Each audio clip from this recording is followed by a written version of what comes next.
Thousands face the same heartbreak every year, even after they put all that they can, but still they fail.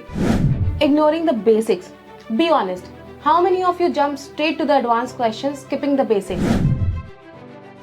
You shift your entire focus on the quants, thinking that quant is a serious section, but you miss out on the fact that मॉक्स की analysis and उसको under estimate करना can be one of the factor जो आपको syllabus cover करते जाओ, checklist tick होती जाएगी and we feel good about it.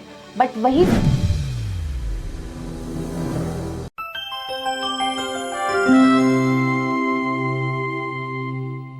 आर्य ने भी बाकियों की तरह बहुत मेहनत करी.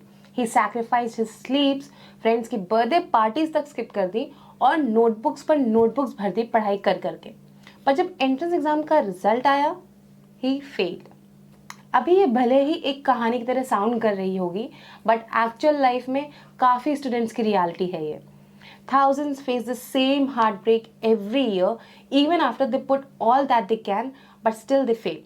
Not because कि उनमें पोटेंशियल नहीं था या वो पढ़ने में अच्छे नहीं थे. The only reason was कि उन्होंने अपने एफर्ट्स को सही तरीके से अप्लाई नहीं किया. They failed because of these 5 hidden reasons, and today we will talk about them. Ignoring the basics. Be honest.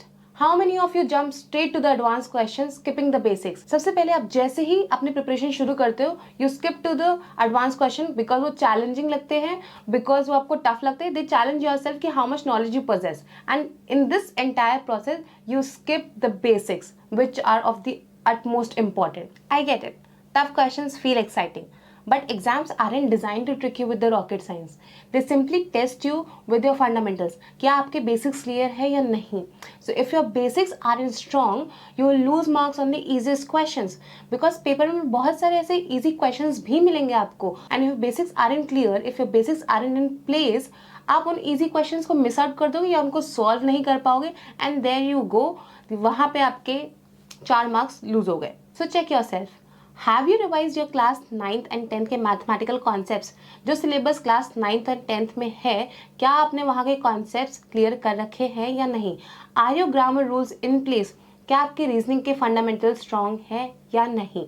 Second mistake would be neglecting the VA and LR section, which are the ultimate score boosters. Because most of the aspirants put 70 to 80% of their energy on quant. Whenever you start preparing, you shift your entire focus on the quants, thinking that quant is a serious section, but you miss out on the fact that VA and LR are equally important. अगर आपके पास 40 question quant से हैं तो 40 questions आपको VA में भी मिलेंगे, 40 question आपको LR सेक्शन में भी मिलेंगे, and all of this comprise of your entire paper. और आपके स्कोर अगर तीनों सेक्शन में अच्छे हैं तो आपका ओवरऑल स्कोर भी अच्छा होगा. So do not miss out on any of the section या do not neglect any section. Quant के क्वेश्चंस मोस्ट ऑफन आपके 2 to 3 minutes each ले लेते हैं, while VA questions can be solved in 30 to 60 seconds, majority of the questions. This means more questions can be attempted per minute.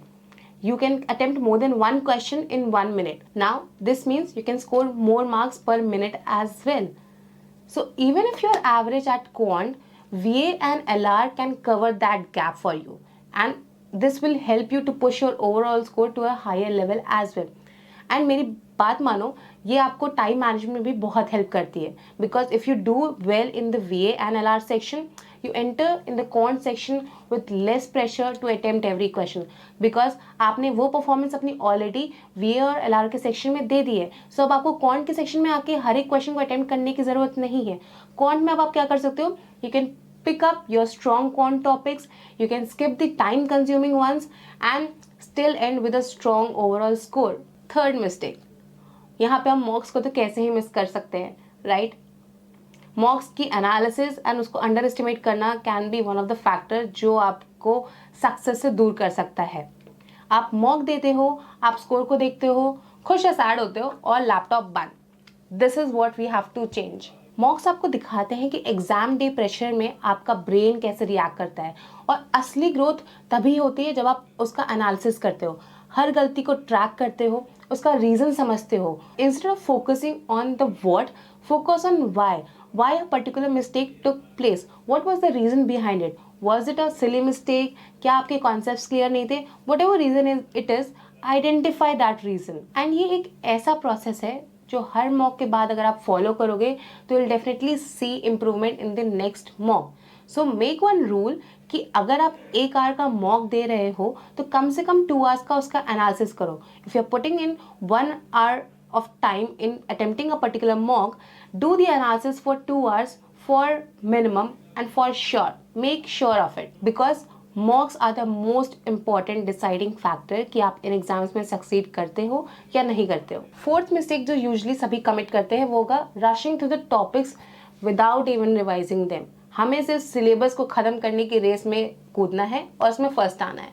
Syllabus cover करते जाओ, checklist tick होती जाएगी and we feel good about it. But वही same topic अगर आप 2 हफ्ते बाद उठाते हो, उसको देखते हो तो लगता है अरे ये क्या था. एंड दिस हैपन्स बिकॉज हमारी मेमोरी नेचुरली 50 to 70% इन्फॉर्मेशन एक हफ्ते में भूल जाती है. एंड इसीलिए टॉपर्स का जो सीक्रेट मंत्रा होता है वो ये होता है कि वो रिविजन ज़रूर इंश्योर करते हैं. सो either you can make a time table for it जहाँ पे आप इनिशियल फ्यू डेज में लर्न करते हो कॉन्सेप्ट को एंड उसके बाद उसको रिवाइज करते हो. और what you can do is her Sunday या वीकेंड अपना पूरे वीक का रिविजन करो. And this habit will avoid the last moment cramming and will also ensure कि आपका confidence stable रहे. Last but most dangerous mistake that most of the people commit is कि वो अपने efforts के साथ बहुत ही inconsistent रहते हैं. You are being very inconsistent about the efforts you are putting in the preparation of these entrance examination. एक दिन 8 घंटे की पढ़ाई करी, फिर 3 दिन का गैप, फिर गिल्ट ट्रिप और फिर पैनिक मोड. This happens. चाहे दिन में सिर्फ 2-3 घंटे ही हो लेकिन आप डेली पढ़ाई करो. एक फिक्स टाइम टेबल रखो and this fix time table helps your body and brain to be in a rhythm. ये टाइम टेबल आपकी बॉडी और ब्रेन को एक ऐसा रिदम देगी जो आपको एंट्रेंस एग्जाम में कॉन्फिडेंस देगी एंड आपको वहाँ आपकी परफॉर्मेंस को भी स्टेबल रखेगी. So ensure throughout your preparation journey you are being consistent, you are being determined, you are being diligent about the plans that you have. Ensure that you are following that timetable, you are sticking to that timetable because eventually you have to achieve that goal as well. And if you are sticking to it, you will definitely see the success. Also, you have to remember this fact that failure ना final नहीं होता, वो बस एक feedback की तरह होता है. सो इवन आपकी पूरी जर्नी में भी अगर आपको छोटे छोटे फेलियर्स देखने को मिल रहे हैं ना तो उसको फीडबैक की तरह एक्ट करो. So if you are deciding कि फीडबैक है, definitely you will see changes and there will be a comeback story for you. If not, you might be struggling again. अब आप बताओ इन सभी में से आप कौन सी मिस्टेक अभी कमिट कर रहे हो. कमेंट करके शेयर करो because awareness is the first step to fixing it. अगर आपको पता है आप गलती क्या करो तभी आप इम्प्रूवमेंट ला सकते हो. एंड फॉलो करो इस चैनल को बिकॉज अपकमिंग सेशंस में will be sharing such more tips that will help you to keep consistent and also आपके एग्जाम डे एंजाइटी को एकदम जीरो कर देगी. So till then keep yourself safe and happy learning.